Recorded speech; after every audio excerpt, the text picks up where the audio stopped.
everyone, and welcome back to my channel. I'm Joey the Veiled Cottage Witch, and this is another episode of my magical plant series.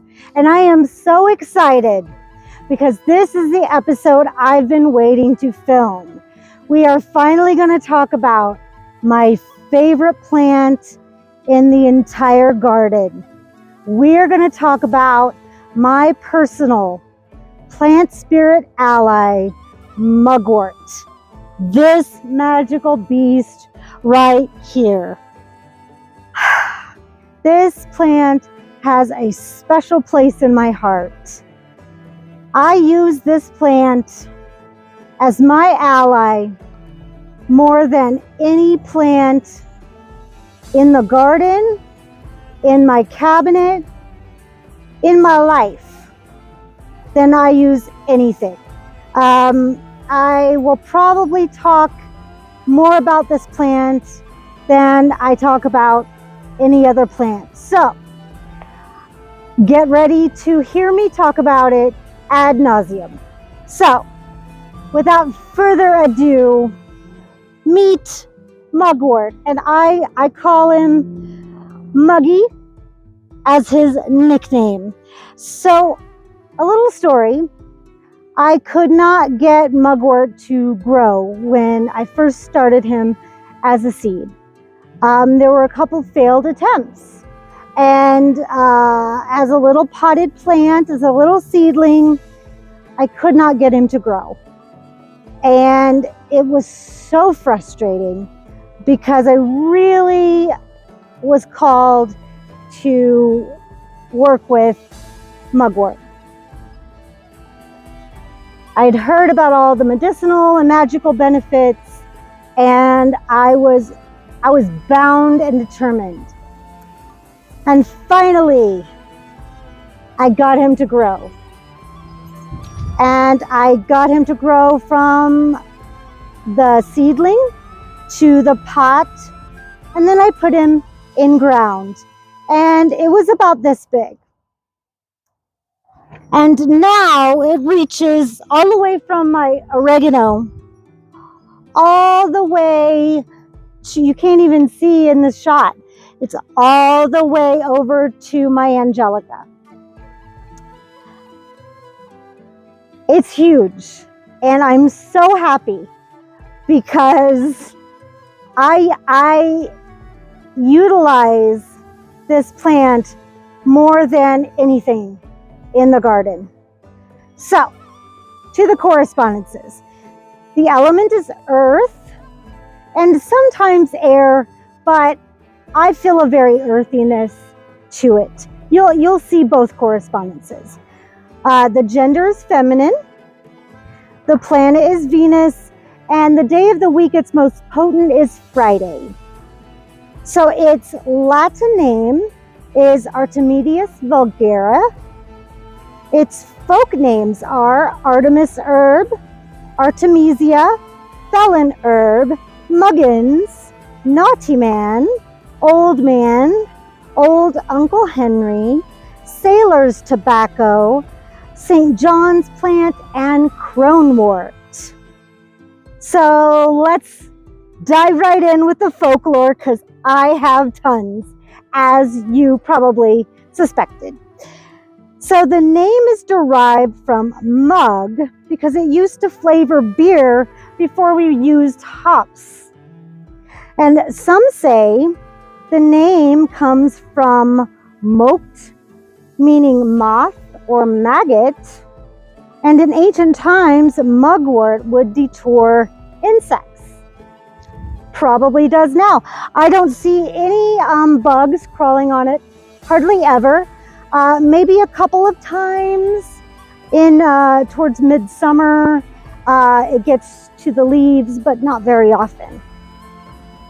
It is strongly associated with women's medicine, hence the name cronewort, as it was reported to stimulate menstruation when drank as a tea or tincture. It still does.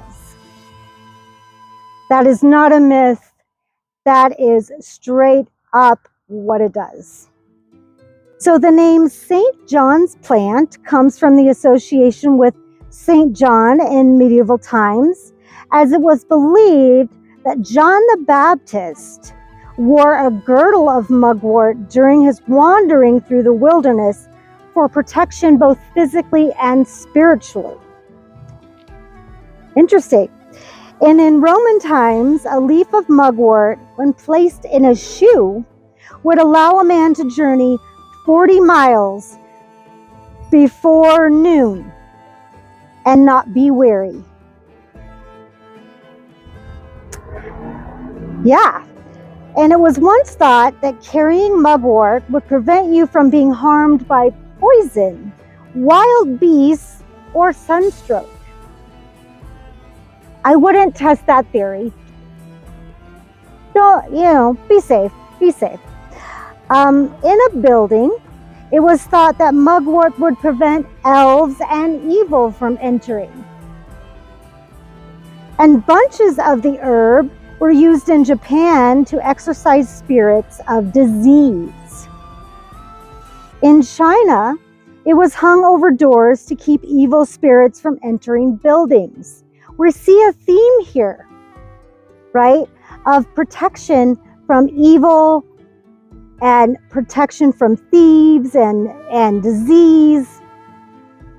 An ongoing theme tells you from the lore what it does. It's a protection herb, right? In general folklore, it was carried to increase lust and fertility, to prevent backache, and to cure disease and even madness. So there you go. That's the folklore. I'm sure there's tons more out there, but I did not want to just ramble on. But you can really tell by the folklore how it's used. And I love that. I love that. I'll never stop talking about the folklore. Never, never. You just have to hear me ramble. All right, on to the magical uses. So it incites visions and prophetic dreams. So it's used a lot in divination incenses and dream pillows. And dream pillows are just you can make your own pillow, or you can use like a muslin bag and stuff it with dried mugwort and put it under your pillow or tie it above your bed, and it chases away nightmares. I have several clients that do this and they love it. I have one above my bed as well. It aids in astral projection. So you can add it to an incense before you astral travel. You could drink a tea with mugwort in it before you astral travel. You could use a smoke bundle of mugwort to fumigate the room before astral traveling. Psychic protection. It offers psychic protection so that when you do divination, let's say you are doing a series of readings, having mugwort burning. It's getting really windy. You can see my camera's moving. Sorry about that. If you are doing a series of readings, burning mugwort in between readings as a bundle clears the air, and it also offers yourself some psychic protection. It also provides a little pick-me-up for mental exhaustion as well as physical exhaustion. Think about John the Baptist and how he carried mugwort with him and was able to not be weary. Same thing applies now. You can make a tea or an infusion, and you can use it to wash your crystal balls or your scrying mirrors, or you can sprinkle the leaves around it as well to enhance the effectiveness of those scrying tools. Super cool. Now on to the medicinal uses. It can help with digestion, acting as a laxative for constipation, and it actually aids indigestion. It helps regulate menstruation. We kind of talked about that earlier in the lore. And fertility. Again, we talked about that. And helps support the uterine system and is great for PMS. Now, I don't have that anymore, but when I did, Mugwort was my best friend. I drank it as a tea. I drank a tincture. It super helped when nothing else would, you know. I didn't like to take a bunch of pills. You know, I'd be taking pills around the clock. You know, I had a lot of uterine problems, so I had really bad PMS, and so I would take Mugwort. I'd drink it as a tea or take it as a tincture, sometimes both, and it helps PMS so bad. For the backache, like before in the folklore we talked about, bloating, cramps, irritability. It's great for stress. I mean, it was wonderful. Still is. It can help with high blood pressure. It is a known sedative, so taking it before bed helps you sleep. It is used to treat rheumatism, inflammation, arthritis. It is a natural pain reliever, a liver tonic.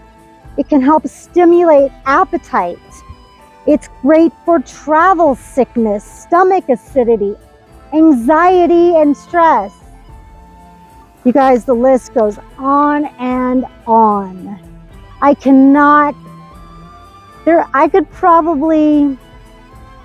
would probably be harder to name the things that Mugwort does not help with. It is amazing. I love it so much. So, my personal uses. I have a box of goodies that I want to show you that I use it so much that I actually sell a lot of these products that I use it in. So, my number one seller is my Mugwort tincture. This is a glycerin tincture, so it's actually a glycerite. It is wonderful, and I'm just going to name off everything that it's good for because I have a laundry list here.